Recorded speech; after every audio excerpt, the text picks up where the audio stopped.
Okay guys, so part 2 na tayo ng ating discussion dito sa Bill of Rights, no?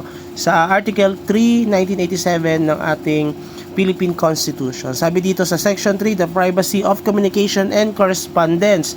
Hindi ko na siya babasahin ng buo. Buo. Pwede nyo naman kasi siyang basahin habang nagdi-discuss tayo. Kung alam nyo guys, yung data privacy law, so dito yung pinaka-origin niya na bawal mag-tap ng any communication, ng calls, okay? So, nangyayari dati kasi yan, o meron pa tayong telepono na pwedeng ma-wiretap yung pag-uusap to the other channel. So, once na nakaka-obtain kayo ng evidence doon, or narinig nyo yung pag-uusap nila, meron silang papatayin, or meron silang kinukumit na, or pinaplano na rebellion or anything, ay bawal yun. Pinagbabawal ng ating saligang batas. Pero ngayon sa atin, para mas madaling nyo maintindihan, data privacy. Yung ating mga cellphone guys, it is considered as private property. Yung mga Facebook natin, social media natin. So kung meron kayong mga jowa, mga asawa, kung marami kayong asawa ha, so mga jowa, kung two-timer nga kayo. So kapag pag pinapakialaman nila yung cellphone nyo at meron silang na-discover doon na hindi dapat ma-discover. Kunyari, nagloloko ka. Okay, kung nagloloko ka or something na meron kang ginagawang malalaswa or ano pa man, hindi pwedeng maging ebidensya yon laban sa'yo. Kasi nga, it is a private property. Even though na binigay mo yung password sa kanya, hindi pa rin pwedeng gamitin yung ebidensya. Kasi sabi dito, in any evidence obtained in violation of these proceedings or these actions is not admissible in court. Hindi pwedeng gamitin ebidensya yon laban sa'yo. So, okay yan. Safe kayo, no? Kung kayo ay magloloko, hindi ko naman tinotolerate yung mga ganyan. Kasi tayo, faithful tayo eh. Diba? So, faithful tayo sa jowa natin ngayon. Okay?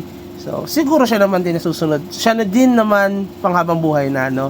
So, baka kasi nakikinig siya dito, no? Kaya kailangan magpalakas tayo sa kanya. Bakit ba yun yung naging example ko, guys? Kasi based on my experience, kasi sigurado makikinig yan, no? At alam niyo naman tong kwento na ito, na yung mga jowa natin na yan, okay? Hindi mo yan talaga totally or 100% ng pagkakatiwalaan.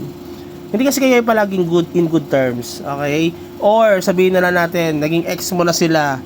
There's a possibility na mayroon silang na-discover doon sa cellphone mo or anything na pwedeng ikasira ng pagkatao mo or pwede kang ilaglag sa any crimes that you committed before, no? So dahil doon, naghiwalay kayo, hindi kayo good terms or bitter siya, no? Hindi niya matanggap na hiwalay na kayo or iniwan mo siya, gano'n. Sa madaling salita, siya ay may hinanakit sa iyo.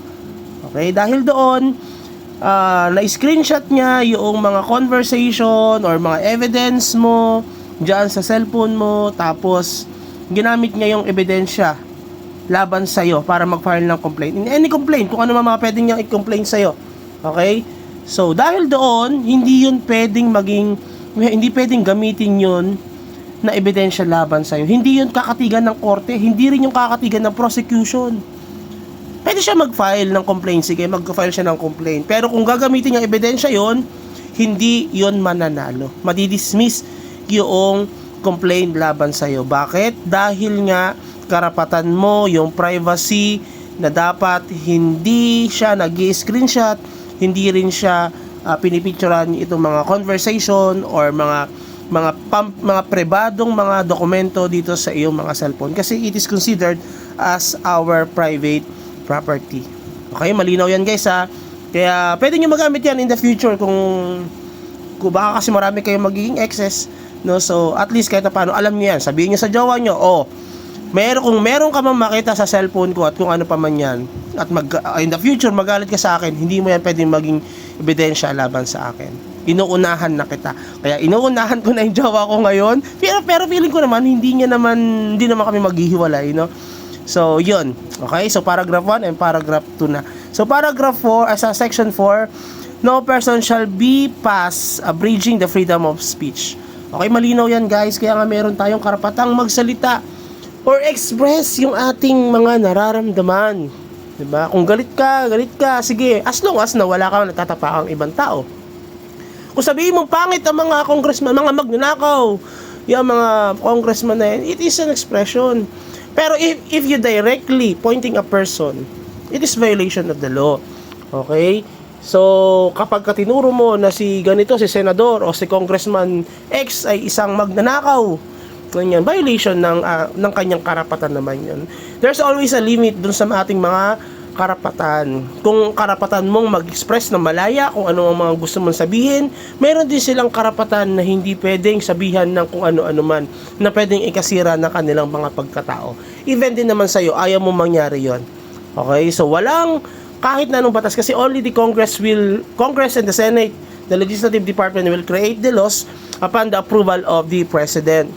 Okay? So, once na the Legislative Department created a law and it is contrary to our Bill of Rights, especially to this section sa Section 4 na nagpo-prohibit sa atin na express yung ating nararamdaman. O tulad na lang nito, I will give you an example, 'di ba? Nangyayari ngayon, may mga I don't know if it is true, guys. Na sabi nila yung mga haha-react, yung mga comments against those congressman ay sila daw ay mag-create ng laws na ipagbabawal daw yun. Okay? Which is, it is a clear violation of our democracy. Democracy na rin and also our Bill of Rights, 'di ba? Ano ba problema doon? Maghaha ka lang doon sa mga reaction, sa mga post nila na alam mo naman, 'di ba? I don't want to comment about those congressmen and also those senators kasi we are part of the government and we are not non-political, no? Apolitical in nature. Okay, so dapat wala kaming kinakatigan. But then, as a Filipino people who are patriotic sa ating bansa, syempre, as of now kasi syempre nagbabago din naman yan. Tayo ay naniniwala na may future pa rin ng ating bansa.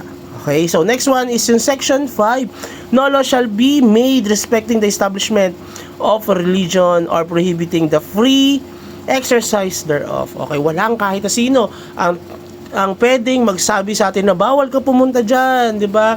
Or bawal kayo magtayo ng religion. Kaya kung mapapansin nyo sa Pilipinas, ang daming religion. May INC, may Katoliko, may Born Again, may Jehovah's Witness, may Dating Daan, di ba? May Islam, ang daming mga religion.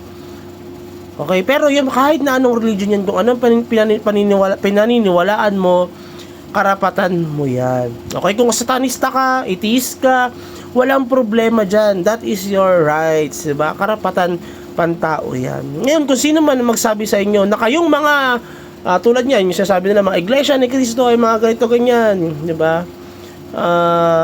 It is a violation of their rights, okay?